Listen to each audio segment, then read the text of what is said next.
One warm morning, the maid was happily waking up her mistress from the very beginning of the day, opening the curtains to let the morning light illuminate the room. The woman claimed that Mrs. Merrill's wedding was about to begin, and so she could not sleep long. When she received no answer, the maid decided to take off the blanket, and what she saw horrified her. There was no one under it, only a pillow with a letter glued to it. The heroine, meanwhile, was already on the ship, which was sailing to the island, and the girl was looking at it and remembering her mother, who had told her as a child how she had already been to the island, assuring her that it was a strange place. There were legends that it had long been inhabited by dragons. The child really wanted to get there, and the woman assured her that the next time they would go there together. Finally, she was on this cherished island, the capital of the Kingdom of Denmark, the Consputin Pier, and it was just bustling with life, and a mysterious man was walking there now, appreciating the local apples. In a moment he saw a man asking local people, showing them photos, if they had seen this girl, saying that the daughter of Count Patra was missing, and she was supposed to have a wedding today, and it seems that the order to find her was given to all the Count's subordinates, but no one knew if anyone would eventually find her. Meanwhile, when she got to the island, she was already beginning to regret her decision, because there were no carriers there, and as luck would have it, she had a very heavy suitcase, which made it very difficult for her to move around the island. A few minutes later, a woman offered her help, to which the heroine agreed without hesitation, and on the way she asked if the girl had come from Consputin, because it was quite obvious, since it was unlikely that a resident of this island would have decided to carry such a large amount of luggage, and her dress was far from comfortable. The woman introduced herself as Trish Violi, and she assured me that if I needed a visa, I should go to Greoli, because there were always so many tourists and services for them, and she had a workshop there. The heroine bowed respectfully, introducing herself as Meryl, and at that moment she realized that she shouldn't say her last name, as she was probably already wanted, and so she called herself Pasili, which sounded strange, and the new acquaintance confirmed it, to which the ashamed heroine assured that she had been told this often. After meeting her, the woman asked what the girl's purpose was for coming to this island: tourism, recreation, or perhaps adventure, and Meryl said that they were supposed to come here with their mother, but she had died of an illness not long ago, and the girl only now remembered this promise. But this was not so important now, as she was wondering if the resident knew what the everyday dragon was, to which she confirmed without hesitation, pointing to a house with a chimney that was smoking. It was the oldest inn in the area, and with that, they went about their business, and the woman offered her new friend to come to her studio if possible. The heroine was delighted with the new acquaintance, and standing in front of the house, she realized that here she would start her new strange life in this surprisingly bad house. This was the Weekday Dragon Tavern, and she imagined this place a little differently. When she went inside, she started calling out to someone. It was very dark and quiet inside, and suddenly a cat started rubbing against the girl's legs, scaring her a little, and then she started stroking the animal to calm down. A moment later, an employee of the place appeared and asked if she needed anything, to which she asked if he had a free room, as she was traveling and was looking for a place to stay, and he confirmed that he had a free room. Bringing her to a free room, he asked if she had any money to pay, and the guest confirmed this. Opening her suitcase, she took out a jewel and handed it to the owner, and he, seeing a whole chest with similar items inside, just beamed with joy, asking if the heroine needed anything else, and assuring her that in the evening they served very tasty food, and she should definitely try it. The evening came, and the girl was in the hall on the advice of the man to try what they serve here, and the man gave her a drink, assuring her that it was prepared according to a special recipe, and after tasting it, the guest confirmed that it was very tasty. After a moment, he asked her why she had come to this island, since there were not many tourists at this time of year, and she reminded him that she had already mentioned that she was traveling, and then, jokingly, the host assured him that he had already thought she had run away from home.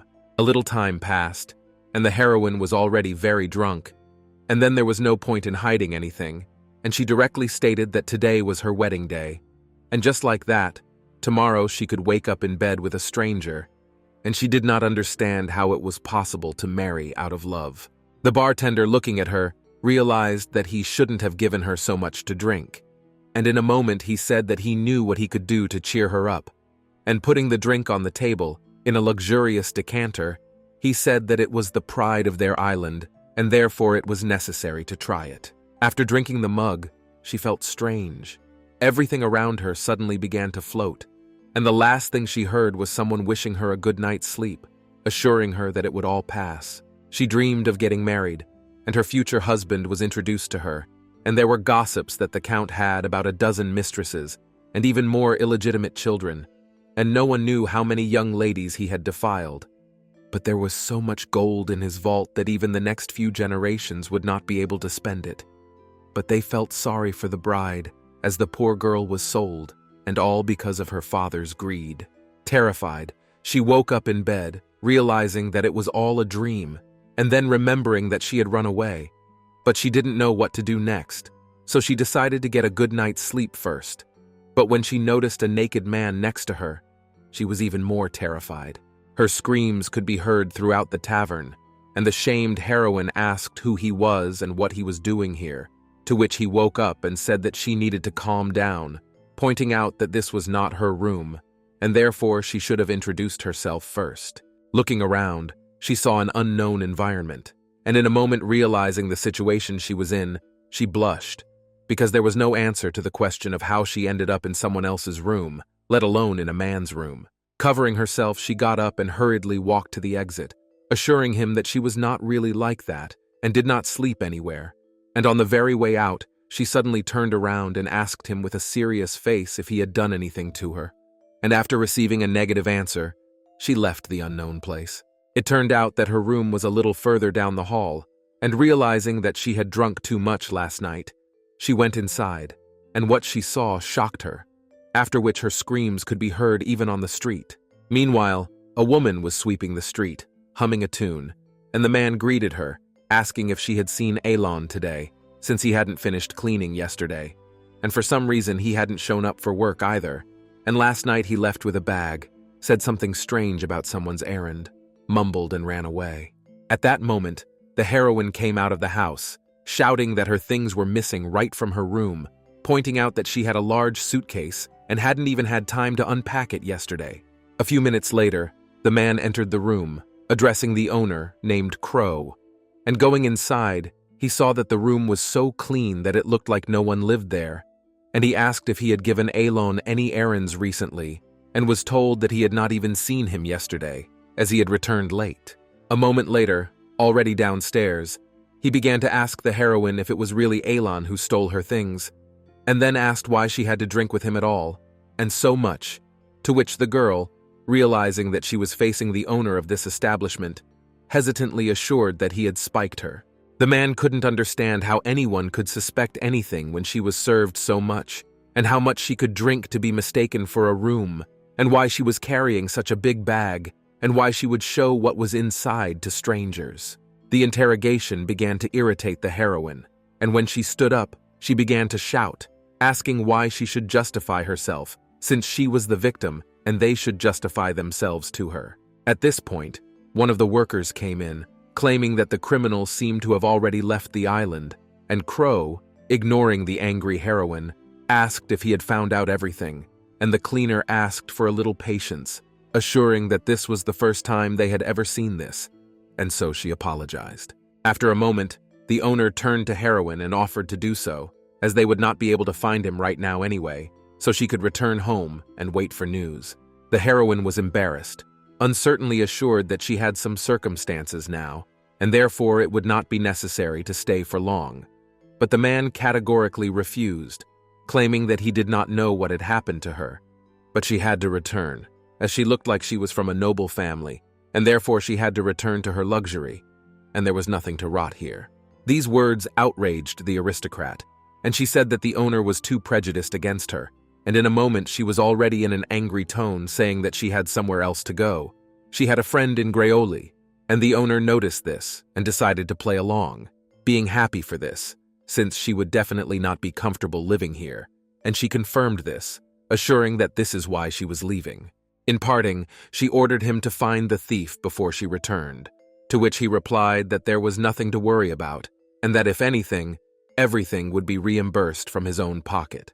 Afterwards, the worker asked if they could let her go so easily, since she probably had nowhere to go, and it was immediately obvious that she was from a rich family, to which the owner said that if that girl had stayed, she would have brought them a lot of trouble. And one should always remember what happened last time. The girl emotionally left the tavern, saying to herself that they thought she would not find a place to stay, but they would see who would have the last laugh. Night fell, and the frightened heroine no longer understood where she was. She had hoped that someone would be here, and then she could ask for directions to Greoli, and now she was thinking about going back.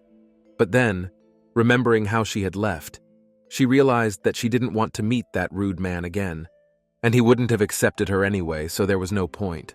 From the very beginning, she behaved too stupidly, just ran away from home without any plan, and now she was even curious about what was happening at home, and quite suddenly, she noticed something very strange. The heroine saw the owner of the tavern, who seemed to be bathed in the light of the moon, and in a moment everything around him shone, and he began to transform. His tail grew, his whole body began to be covered with scales, then horns and wings appeared, and the guest could only watch the unknown phenomenon with her mouth open. The terrified aristocrat ran as far as she could see. She didn't know what it was, but she knew she had to run as far as possible. But suddenly she saw a cliff in front of her, and before she could move away, she fell right there. Falling towards certain death, the heroine realized that she would die right there, just like that.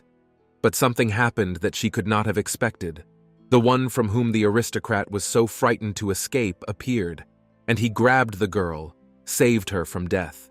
The heroine lost consciousness from the strain and woke up in a tavern again, and when she saw the maid, she asked what she was doing here, and was told that Crow had found her in the forest, unconscious, and he had brought her here. The woman served warm tea, assuring them that they were all very frightened when the man carried her in his arms, and in a moment he went inside, asking the servants to leave for a while, and although the heroine wished she could stay, as the fear of him had not yet disappeared. Left alone with him, the aristocrat immediately assured him that she hadn't seen anything, and the man noticed that she did know everything, so in a moment he had to explain everything she wanted to know. He, the son of a man and a dragon, and at that moment she could see his true appearance, and the only word that could describe him was half-dragon. Listening to this, the guest realized that when he said this, his eyes shone like the moon, but seemed very sad for some reason. After a moment, the owner said that she was Meryl Patter, who had run away on her wedding day, the youngest daughter of Earl Patter, who was confused by this revelation, and at the same time indignantly asked how he had found out about it, to which the man assured that he had only assumed but was right. Gossip about her spread throughout the island. There were not many children who left home, and the upset girl claimed that her father would do anything to make his business flourish, even if his beloved daughter was against it, and that's why she ran away, because she knew she had no other choice. But she hadn't even known the feeling of love yet. The owner, evaluating the girl, knew that it was obviously different from the magic of the moon when he picked her up. He was overwhelmed with power, and he was interested in who she could be. Perhaps he felt such power for the first time, and so he had to try to keep her close to him to find out what her secret was. And at the beginning of the day, he had to start a plan.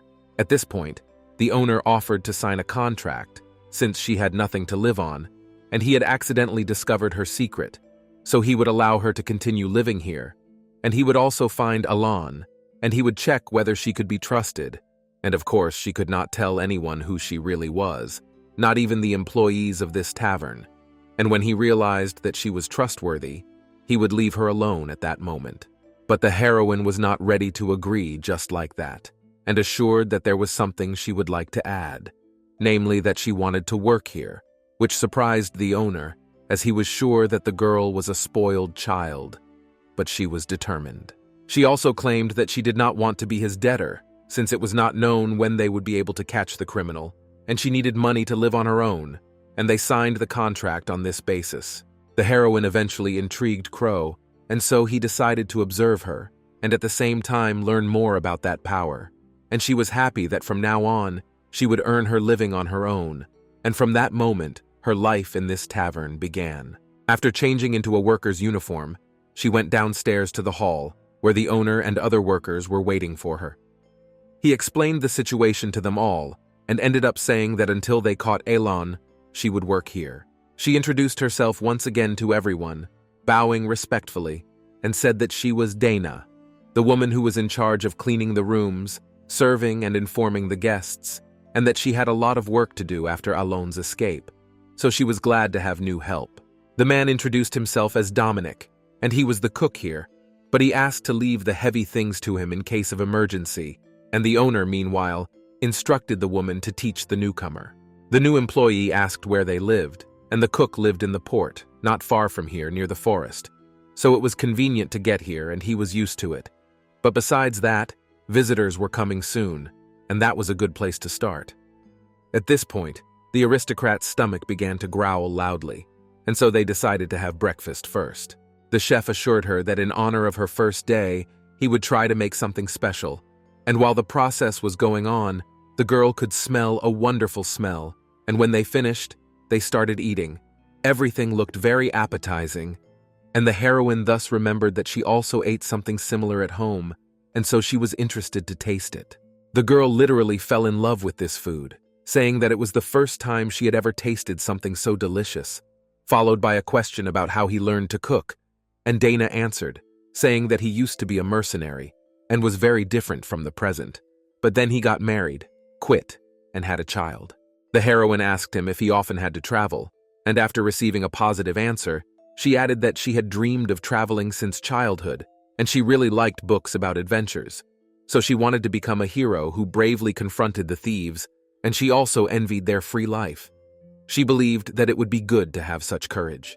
After finishing breakfast, the owner added that she had the courage to drink with strangers and now work here, and so he asked her to do at least what she was instructed to do. The heroine pretended not to have heard, adding that he must also catch the thief. And at that moment the furious cook ordered him to return, as everyone had to clean up their plate after themselves, and the owner hurriedly returned, assuring that he was going to clean it anyway. After graduation, Dana began training the new employee, saying that to work here, she had to learn the structure of their institution, and the girl happily agreed. In her head, she was already sure that she would succeed. The dining room was on the first floor, and the guest rooms were on the second floor, and there were 7 rooms and 14 beds in total. Only 2 were occupied at the moment. The heroine and the crow, cleaning should be done while there are no guests or after they leave, and then the woman began to show me how to do it properly, and the aristocrat tried to help. Picking up the broom, the older woman noticed that Crow's room should not be touched and should be swept only from the outside of the windows, and at that moment, the heroine began to remember how she first met the owner, and it made her very sad. When she was done, the room was sparkling clean, and she was assured that she would soon get used to it, and later they would discuss the work schedule. And after a moment, Dana noticed that she had worked in different places, but here the workers were treated better than anywhere else, and this surprised the young worker, as she did not believe that the rude man she knew could be kind. But she was assured that Crow only looked cold, but he was not bad at all. But something strange had happened in the past, with a girl from a rich family, and perhaps because of that, he began to treat those who looked like her so coldly, and perhaps because of that, he treated her this way. Dominic could know about it, and the woman could only guess. Going down to the first floor, she continued her studies. On this floor, in addition to the dining room, there was a kitchen and a reception desk, as well as a lobby, which used to be used as a theater stage. But now it is no longer, and you could go from the dining room to the kitchen. The canteen itself was open only during the day and in the evening, and they were supposed to clean up only after closing time. After a second, Dana asked if the girl had worked before, and realizing the whole situation, she said that it was worth preparing in advance, because in this case it would be very difficult. After that, she handed over a menu to study. There was not much on it, so there shouldn't have been any problems. And then the heroine asked where they got the food from, and the woman said that Crow always brought it, so they didn't even think about it. As the day went on, and the girl learned more about her new responsibilities, as expected, although she had good stamina, it was difficult to cope alone, and at that moment, while carrying dishes to the kitchen, she fell, breaking them all in the process. To her surprise, no one scolded her, but rather supported her, assuring her that everyone can make mistakes for the first time, and since there were fewer people, she could relax. And at that moment she realized that it turned out that she had been living very carefree all this time, and all the time complaining that learning etiquette was a big challenge. At this moment, even a cat came to support her, giving her love and calming her down, at which point she realized that in the end, this is the road she chose herself, and so she must try. A few minutes later, a woman came inside, addressing Dana and saying that they hadn't seen each other for a long time.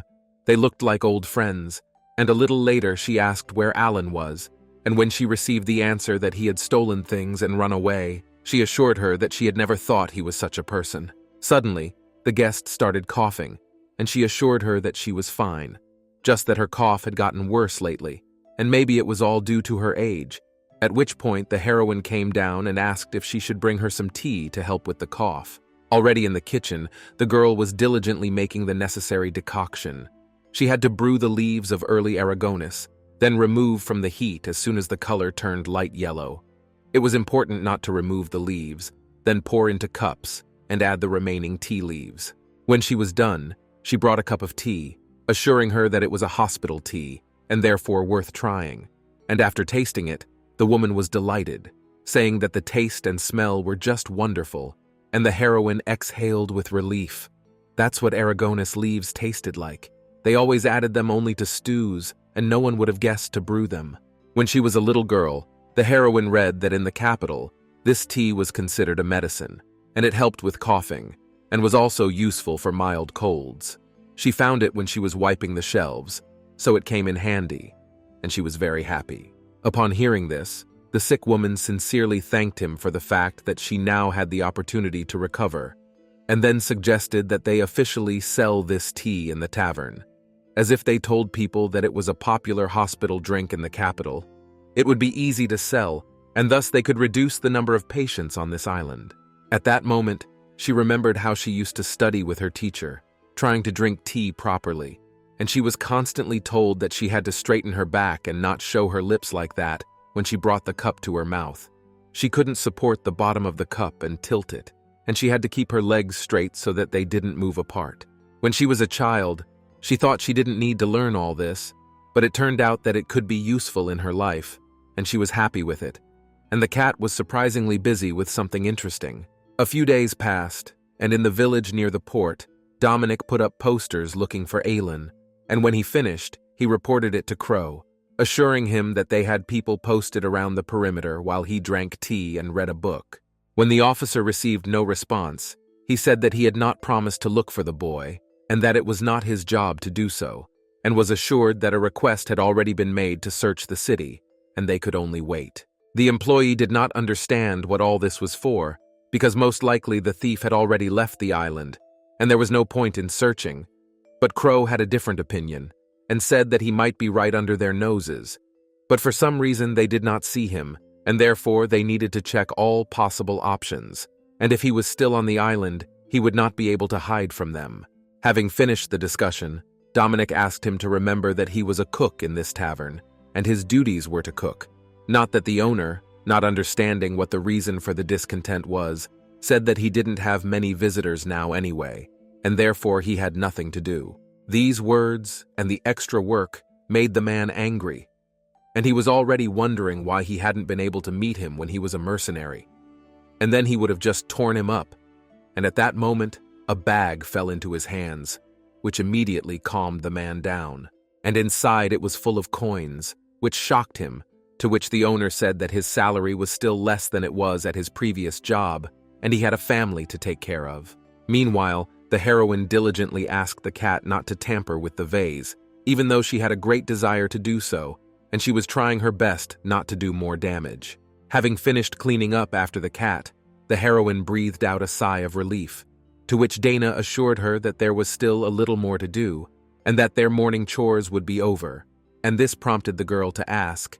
She did not understand why there were no visitors in this tavern, although it was near the port. The woman had an answer to this question too, because this port, where their tavern is located, is just a small village, and people of different backgrounds come here. Aristocrats come to relax, adventurers come for adventure, and merchants come to trade. Ships often come here, but they never stay for long, and so everyone prefers to go to Greoli, which is twice the size of their port. Previously, Greoli was an intermediate point between countries, and so the king decided to turn the island into a place for tourists. And there was also a legend about dragons under the river that crosses the island, a goddess as beautiful as the moon sleeps. And with her a dragon, they said that if you wish for something very much while you are there, it will definitely come true. Although she didn't believe in these dragon gossips, the island had gained its popularity thanks to them. And then she remembered how her recent half-dragon had asked her to keep this fact a secret, even from the tavern staff. And so she didn't even know what Dana might think if she found out about something like that. In general, the name of this place perfectly suited the concept of this island, although it was somewhat old-fashioned, and the heroine thought about it and was convinced of the truth of these words because she herself had listened with interest to her mother's stories about this place. And if it hadn't been for those stories, she wouldn't have even thought of going here. And yet it was a good decision to choose a place that was not crowded for travel. Her thoughts were interrupted by the screams that began in the hall. Some men began to harass the respectable girl, although her escort asked them to leave her alone, as she already had a fiancé. But they did not care about this fact. And then the heroine hit one of them hard with a broom. When he woke up, he turned his angry gaze to the attacker, to which the employee said that the girl had already refused them, and therefore they should leave her alone. And at that moment, one of the offenders appeared behind her, and stretching out his hand to her, he asked how she dared to contradict him here.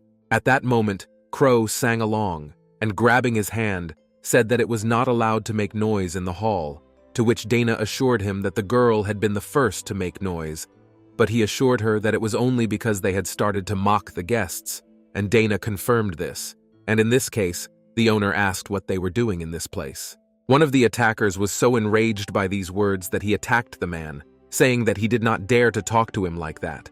And the frightened heroine only managed to warn him of the danger when the owner was suddenly thrown out of the line of fire, and the attacker fell to the ground with a thud. The second man, seeing this, drew his sword, and claiming that he would be sorry, swung to strike. But Crown, it was not difficult to dodge him, and at that moment, he intercepted the sword, and so hard that the attacker also fell to the ground. The first man, who was still hesitating to take out his sword, was scared, and his hand was ready to take it out. But suddenly another sword appeared in front of his eyes, and Dominic came up just in time and said that if they had already taken out their swords, it meant that they were ready to say goodbye to their lives. The frightened men who fled the establishment in fear, and the girls who were molested, sincerely thanked him for standing up for them, asking if she was okay. The heroine just wanted to assure him that it was all thanks to Crow, but when she turned around, he was no longer there. After apologizing, the worker went outside in search of a defender, and when she went around the corner of the house, she saw a man feeding a cat, and she was very embarrassed by his look, hiding behind the house. But it was all in vain, as he had already noticed her. Inside, meanwhile, the grateful girls began to thank the cook, who assured them that he was just lucky to be working nearby and was in the kitchen all the time, to which one of the girls assured them that she would like to thank him with dinner, but was quickly stopped by the information that he already had a wife and children. Meanwhile, a sudden encounter on the street confused the girl, and she assured that she had no idea that a man would be there, but no one believed her, which angered her, and at that moment, a cat started rubbing against her, which surprised the man, as she usually does not like people. After playing for a while, the heroine asked if she had a name, and after receiving a negative answer, she suggested naming her Shushu. Crow couldn't understand the point of it if she was wandering around and would run away soon anyway. But even so, she wanted the cat to have a name, and in the future she would respond to it.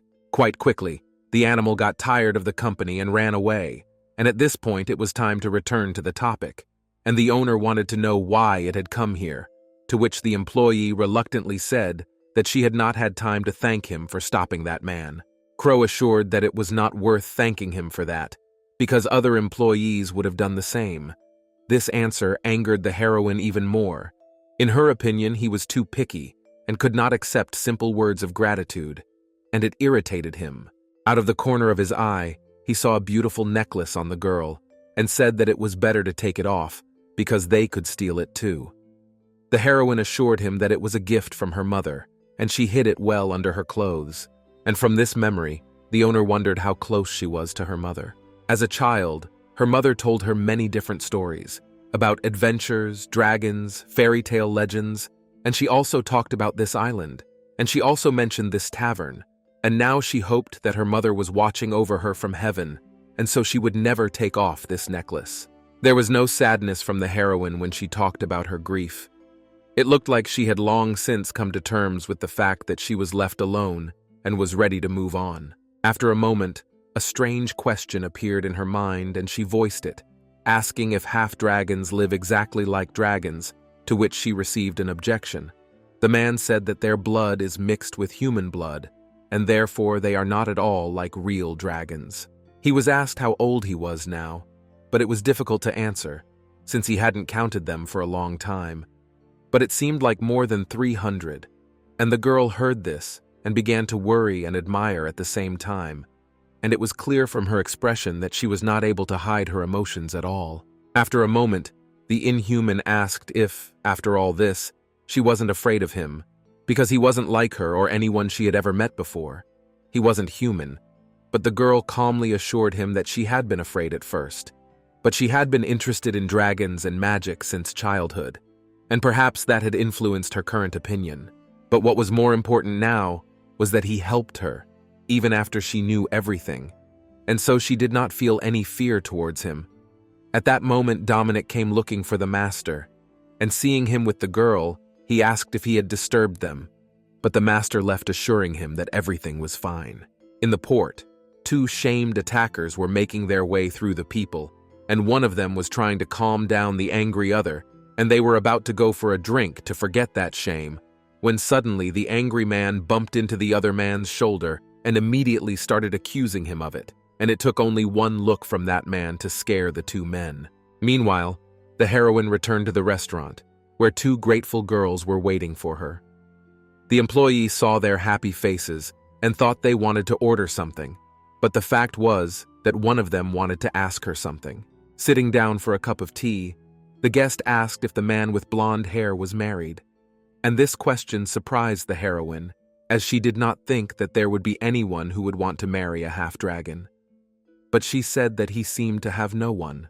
The second friend explained her question, as one of them fell in love with handsome guys very easily, and the problem was that it sometimes went too far. The aristocrat noticed that they were very friendly, to which they replied in chorus that they were almost like sisters, and all because they had grown up together since childhood. And then they decided to introduce themselves. One girl was called Priyana. She was the owner of a flower shop, and the other Holly, who worked with her. The worker introduced herself as Meryl Pasili, bowing respectfully, and the girls, fascinated by this sight, watched in silence for a while, and then began to laugh, saying that her name was very funny, and that the way she introduced herself was a bit of fun. They even thought for a second that the girl was actually from a rich family, to which she nervously assured them that this was not the case. They all looked like they were the same age, and so they asked to be called by their first names. Meanwhile, in the woods, Crow and Dominic were carrying firewood, and the latter reminded him once again that he shouldn't be given new responsibilities just because he was good with a sword. He also noticed that it was all quite unexpected, as he could not have thought that the owner would hire Meryl because of the same situation, but the man just smiled, assuring that he did not know what it was about. Inside, the girls were having a good time chatting over tea, and then Hallie asked the worker what she thought of this Crow, as she thought he was quite nice, and the heroine was very embarrassed to think of him, and immediately began to put these thoughts out of her mind. Suddenly she heard that a visitor had come, and so she had to leave, and when she turned around, she saw him right in front of her, and he looked quite threatening, but he walked past the employee as if not noticing, and approached the 2 friendly girls. The heroine was ready to take up the broom again, but there was no need for that, as Priyana recognized him immediately, calling him Koldar, and hastily hugged him, wondering if he had just come in. The heroine still managed to make a stroke, which she later regretted, And when everything was explained to her, she apologized shyly, as she thought that this man wanted to harm the girls. But it was not like that. Hallie assured him that he should calm down and that such situations happened to him often. And he himself was used to being considered a bad guy. No matter how you looked at him, he looked like a criminal. And the man himself only laughed merrily at this story and confirmed that he looked like a thief himself. But the heroine still felt guilty and sincerely repented, although no one was offended by her. Sitting down with the girls, they began to talk over a cup of tea, and they asked him how long he would be here this time, to which he assured them that he would only attend the wedding and then immediately sail away, as everything had already been planned. The trade guild was busy now anyway, and so the next time they would be able to come back would be in a few months. And now he was thinking about where he could stay, since the place where he was living was closed, and so he was thinking about other options. Hallie, after some thought, offered him to stay right there if he didn't want to go anywhere else. And in a moment, she called an employee to ask if they had any vacant rooms, and after receiving a satisfactory answer, the man agreed to stay here for a while. The evening came, and the guests went home, and the heroine went to show the new tenant his room, and when she finished, she assured him that if he needed anything, he could call her. The girl also added that she was still very ashamed of what happened today, and therefore she would like to apologize again. But the man assured her that there was no need to apologize. As we have already said, he was used to such a reaction, and on the contrary, he would like to thank her for protecting them when it was necessary. And it did not matter that other people helped in the end. It was important that she stood up for them. When she finished, the employee repeated that he could contact her if necessary, and then Koldar, a little embarrassed, decided to ask for something. He explained that Priyana would soon be getting married, which made the heroine very happy, and in this case he would like to give her a nice gift. But he did not know what girls like. The first thing that came to the employee's mind was flowers. All the girls liked flowers, to which the man assured her that he had always given flowers only, so it would be worth finding another option. After a little thought, the aristocrat suggested that tomorrow they go together and choose a gift, since she had plans to go to the village tomorrow anyway. Koldar agreed without hesitation, after which the girl left him. When she went out into the hallway, the owner was already waiting for her, and he briefly stated that he had one piece of advice for her, namely that she should not trust anyone, as she had already been burned once, and he had no guarantee that what happened to Aylin would not happen again. The girl agreed with this statement. She understood this fact perfectly well, but it was not that simple, and she assured me that the thought of living in a world where no one could be trusted plunged her into despondency, and in this case she would always be unhappy. And if in this case she would always have to endure deception, she was ready for it. These words made the owner stop, and in a moment he turned to her, and his face showed that he was angry about it, and he stepped towards the girl, and feeling the tension, the heroine unconsciously backed away, but she slipped and started to fall. But she did not succeed, because Crow managed to catch the girl. Finding themselves in this situation, they looked into each other's faces for some time, unable to say anything, and in a few seconds the girl broke free of his grip and hurriedly left, assuring him that if that was all, she would leave. The man, left alone, thought about what had happened. This time, when he touched her, he felt nothing, and now he was not even sure that he had felt something, or that he had just imagined it. And what was the difference? He was haunted by the question of who this girl was.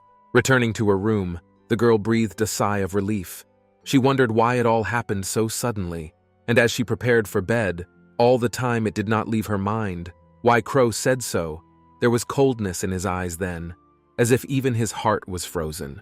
Perhaps because she was from a rich family, or the more you live, the less you believe people. The girl assumed that perhaps if she had lived for 300 years, she would have become like that as well. Now she had no idea how he had lived all this time. She couldn't even imagine it.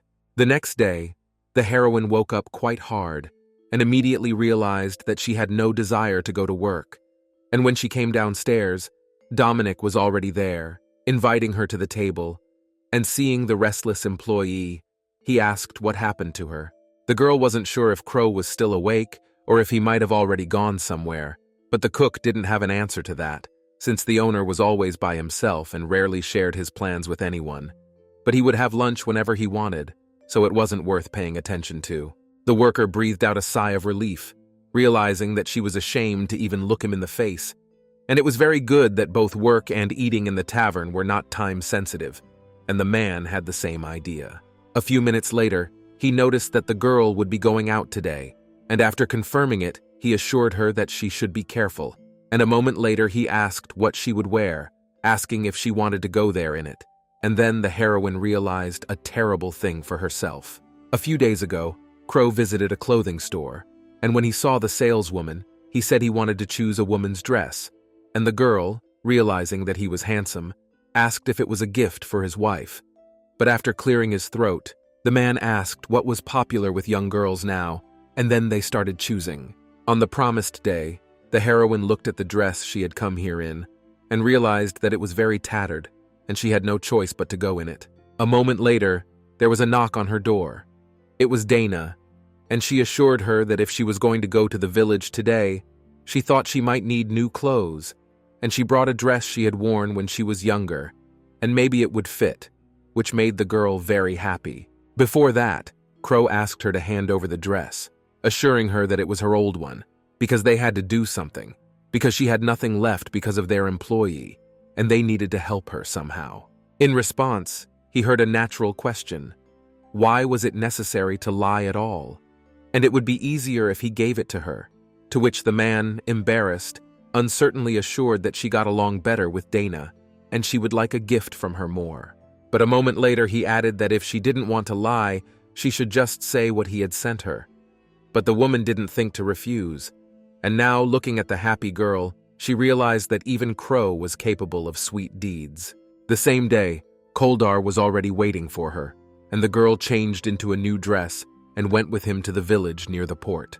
But in response, she said that he had lived in the forest since birth, so he knew almost nothing about the village, and when he grew up, he moved off the island. And after saying this, he looked down at the ground, and the girl asked if he was okay, and he said he was fine. She wondered why he had suddenly changed his face, but it seemed that if she asked him why, he would get embarrassed, so they just walked in silence, stopping from time to time to look at a possible gift. The girl was constantly asking about what she might like for Priyana, and he had to take into account that it was also supposed to be a wedding gift, so he had to choose carefully, and he kept thinking about whether there was something special that the bride liked. The man assured me that Priyana would be happy with even a modest bouquet of flowers. She was very kind, so he didn't even know what to give her, at which point people passing by looked at him in horror, and one couple, just a few steps away, had the nerve to discuss his face, and the fact that he looked scary. It looked like he might be wanted, and it turned out that the girl next to him might be in danger, and maybe they were even in on it. But after a moment they left, deciding that these two were not worth their attention. The heroine was very annoyed by such impudence. She didn't understand how people could gossip so directly in front of a person. It was too much for her, and looking at Koldar, looking at the ring, she wondered if he had heard it all, but decided in the end not to say anything, as it could upset him.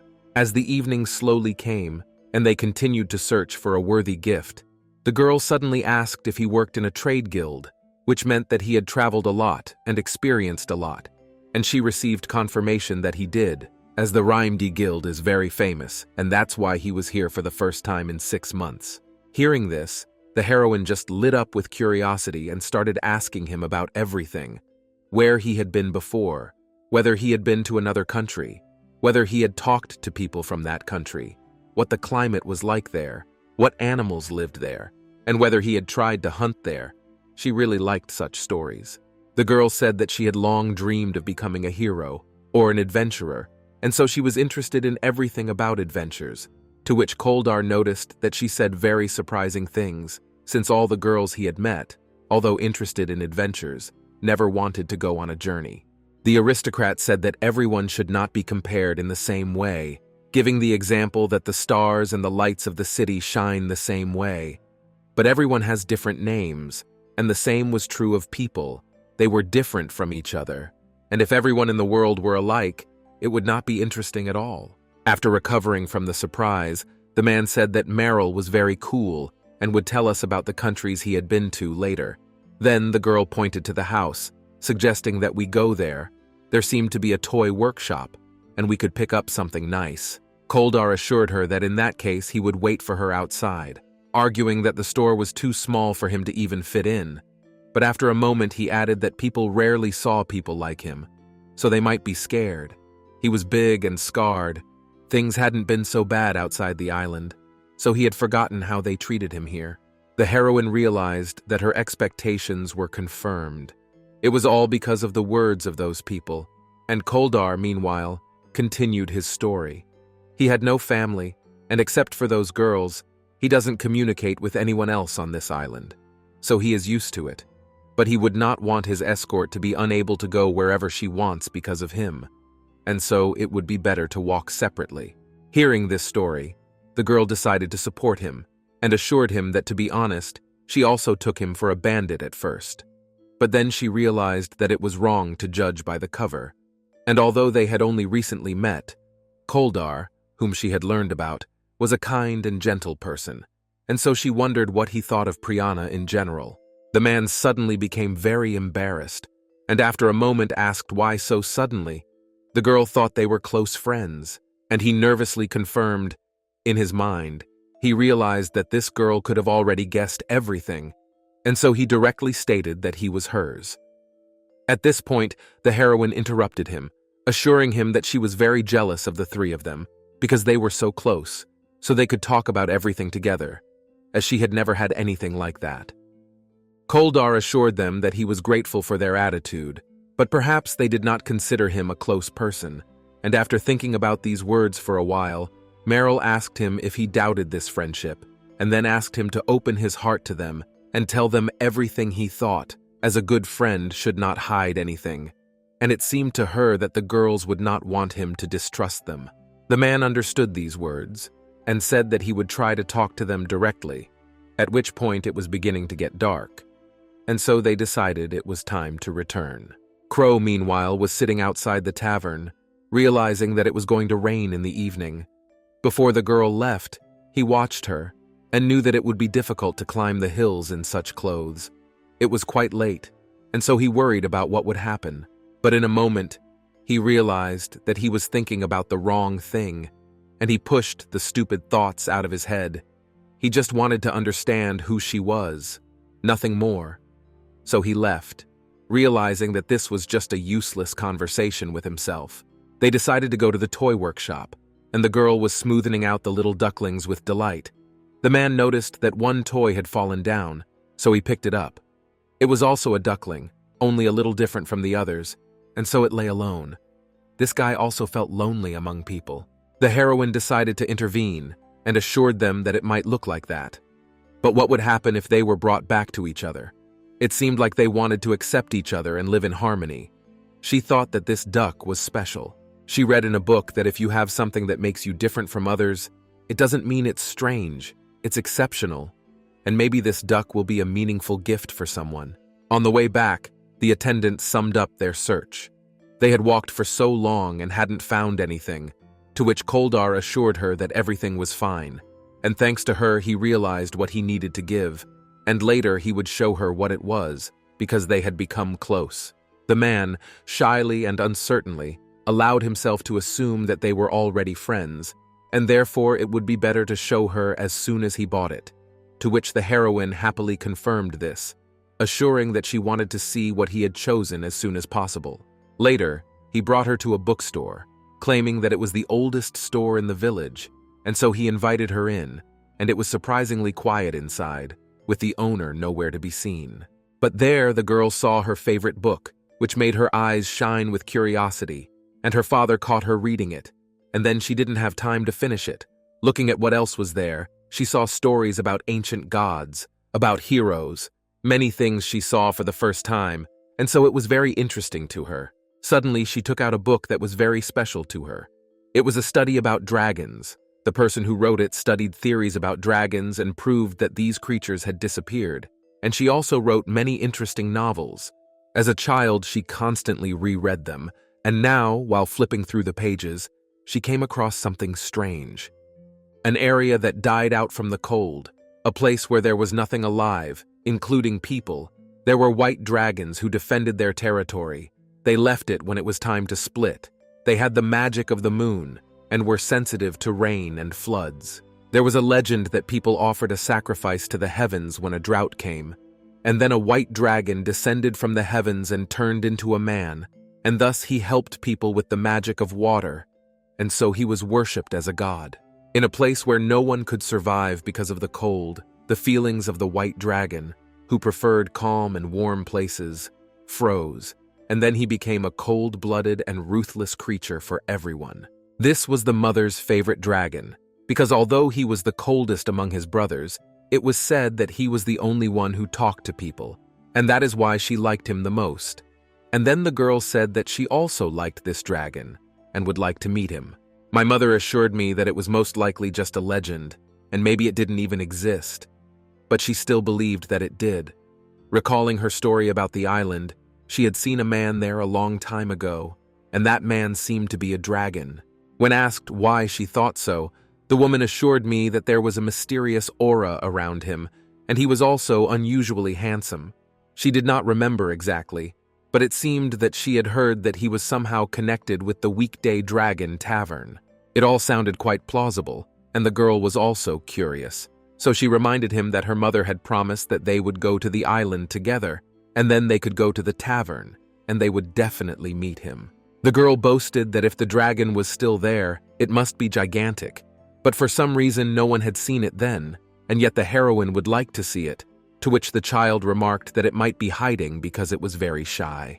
The mother assured me that the girl also hides when she sees someone for the first time, but if she is ever without her mother's support, among the dragons, she will be lonely, and vice versa.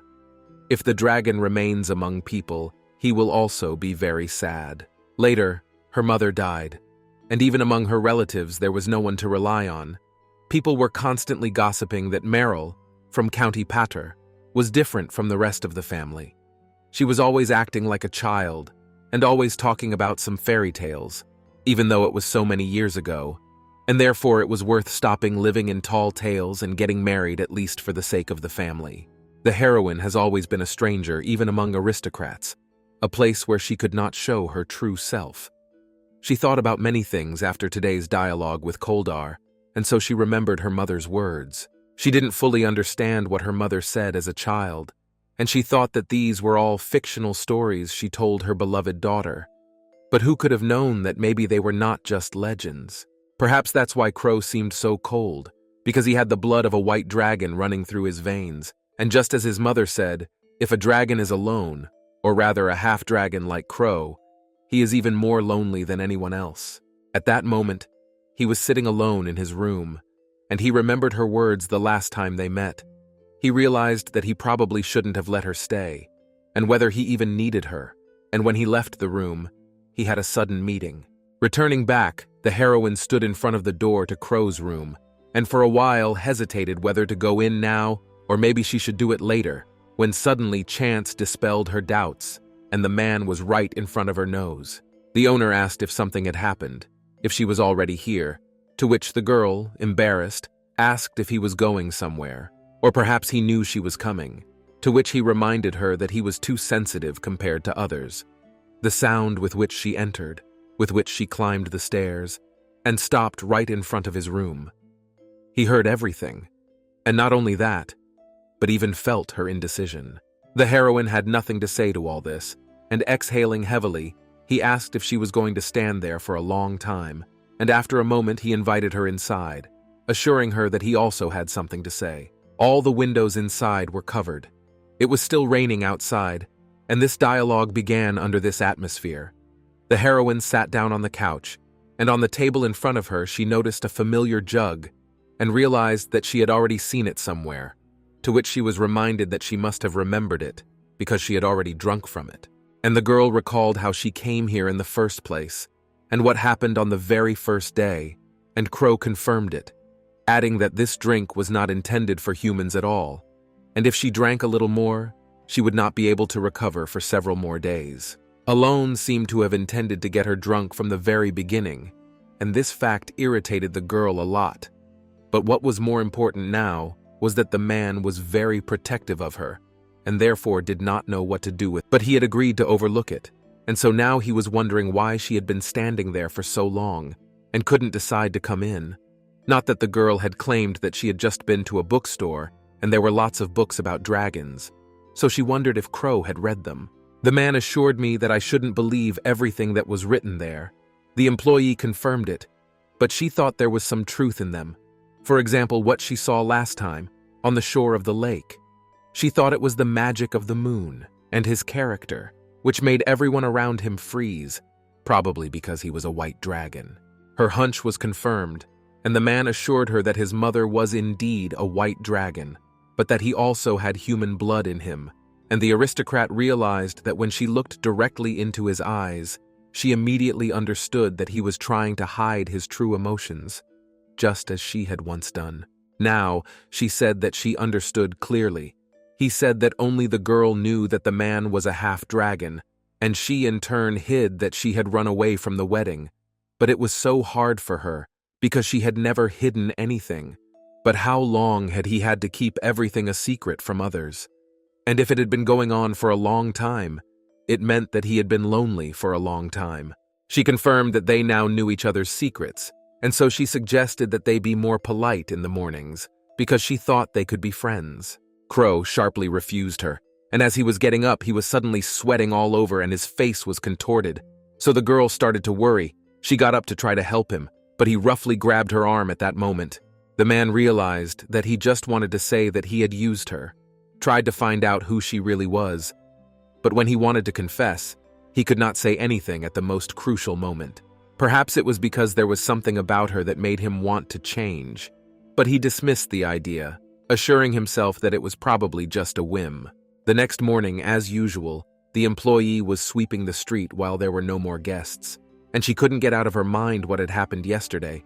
She could see how he was suffering, and then he asked her to leave the room and leave him alone. Now she thought about the fact that he was in pain. It seemed that this was what the symptoms of sick dragons looked like. Perhaps it was also because he was only a half-dragon. A little later, Hallie suddenly came running to her. It seemed that she was very worried about something, and the heroine hurried to find out what happened. And the first thing she asked was where Koldar was, and she was assured that he had recently left.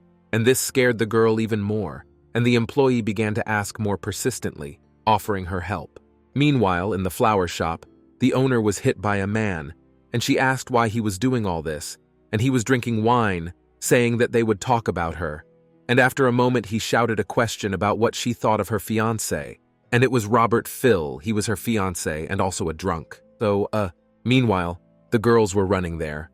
Holly, who had just found out that Priyana's future husband became a completely different person as soon as he started drinking. And so she gave him a condition that if he wanted to marry her, he had to stop drinking, and he agreed. But it was not like that at all. And now the angry groom was beating his girlfriend, saying that she was laughing at him, as he had already offered to leave this island many times, but she kept refusing, to which the frightened girl mumbled that she could not just leave and she wanted to get ready. But no one was going to give her an explanation, and ordered her to shut up. The man said that he was just a nobody to her, and this time he would make her fix herself. And at the moment when he raised his hand to strike, he was suddenly grabbed and thrown into the wall with great force.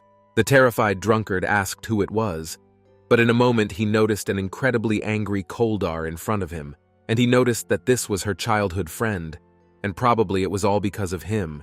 He always thought she was just a quiet cat, but it turned out to be completely different, and she was hiding another man from him. At that moment, he was caught again. Koldar lifted him up with one hand and said that he was glad that he had shown his rotten guts before the wedding, because if she had married such a scumbag and lived in horror, the man would never forgive himself for it, and would live in regret for the rest of his life. He was lifting the attacker higher and higher, and the attacker began to worry, not understanding where he had so much strength, and at that moment the girl stood up, saying that this was enough, and then turned to Robert, claiming that she had already told him that if he did not keep his promise, there would definitely be no wedding. And now she was sure that she had had enough, and there would be no wedding. This statement angered the groom, but in a moment, seeing someone who was just waiting to beat him to death, he decided to give up and assured her that he understood everything and that they could still get a divorce. After these words, Koldar let him go, and the drunkard ran away in fear, and being left alone with her in the ruined store, asked how she felt, and claiming that she was injured, assured her that she should bandage the wound immediately to avoid infection or something worse, and at that moment they came face to face. The girls, meanwhile, ran hard to the store, looking for the girl with their eyes, and just before the entrance, Hallie asked her to wait, pointing to the window. It seemed that Koldar had already figured it out, and they probably needed to be alone, and therefore the company of girls might not be entirely appropriate now, and the heroine realized something important for herself at that moment. The angry drunkard managed to return home, and because of the hops he was completely blurry in the head and accusing the man of daring to go through his things, he pulled out a knife, saying that if he did not get his way, he would have to end it as soon as possible.